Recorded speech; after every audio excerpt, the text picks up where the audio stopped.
భారత్పై చైనా అక్కసు వెళ్లగక్కుతూనే ఉంది. నవ్వుతూనే నమ్మక ద్రోహం చేస్తుంది చైనా.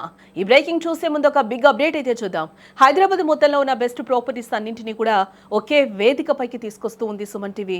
అక్టోబర్ 18, 19వ తేదీన హెచ్ఎస్సిసి నోవాటలో జరిగే సుమన్ టీవీ ప్రాపర్టీ ఎక్స్పోలో best flats, villas, open plots, Deepavali offers and discounts తో అందుబాటులో ఉంటాయి.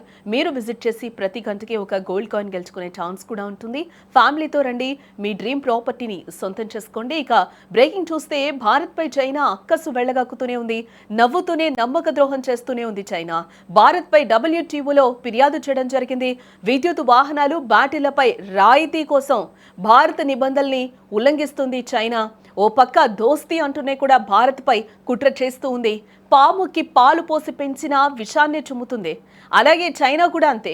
ఓవైపు భారత దోస్తీ అంటూనే వెనక నుండి వెన్నుపోటు పొడుస్తూ ఉంది. బాయ్ బాయ్ అంటూ కౌగిలించుకుంటూ కడుపులో కత్తి దించుతుంది డ్రాగన్ కంట్రీ. ఇందుకు భారత్ పై చైనా ఎందుకు అక్కసు కక్కుతోంది? ఒకసారి చూసే ప్రయత్నం అయితే మనం చేద్దాం. భారత్, చైనా ఎప్పుడు ఉప్పు నిప్పుగానే ఉంటూ ఉంటాయి. తూర్పు లద్దాఖ్లో ప్రతిష్టంభన నెలకొన్న నాటి నుంచి ఆ దేశంతో భారత్ కాస్త దూరంగా ఉంటూ వచ్చింది. వాణిజ్య సంబంధాలు దెబ్బతిన్నాయి. అయితే అమెరికా అధ్యక్షుడు డొనాల్డ్ ట్రంప్ ఇటీవల భారత్పై ప్రతీకార చర్యలకు దిగుతున్న నేపథ్యంలో భారత్కు చైనా దగ్గరైంది. ఈ క్రమంలోనే ఇటీవలి కాలంలో భారత్, రష్యా, చైనా కలిసి తమ పరస్పర ద్వైపాక్షిక సంబంధాల్ని మరింత బలోపేతం చేసుకుంటూ వచ్చాయి. భారత్, చైనా దగ్గరవుతుంటున్నాయి అనుకుంటున్న సమయంలో రాజకీయ భౌగోళిక సమీకరణాలు మారుతున్నాయన్న టైంలో చైనా మళ్లీ తన అక్కసును వెళ్లగక్కింది. భారత్ టార్గెట్ గా ప్రపంచ వాణిజ్య సంస్థకు ఫిర్యాదు చేయడం ప్రాధాన్యం సంతరించుకుందని కూడా చెప్పుకోవచ్చు.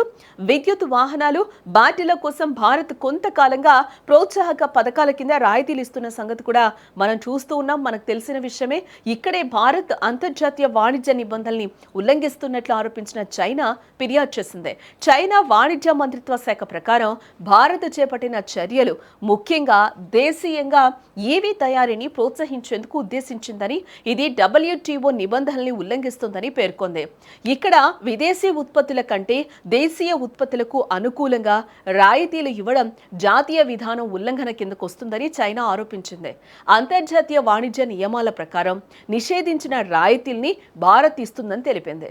ఈ చర్యలు భారతీయ దేశీయ పరిశ్రమలకు లబ్ధి చేకూరుస్తున్నాయని, ఈ క్రమంలోనే తమ చట్టబద్ధమైన వాణిజ్య ప్రయోజనాల్ని దెబ్బతీస్తున్నాయని ఫిర్యాదు చేస్తూనే భారత్ను కట్టడి చేయాలంటూ కోరింది.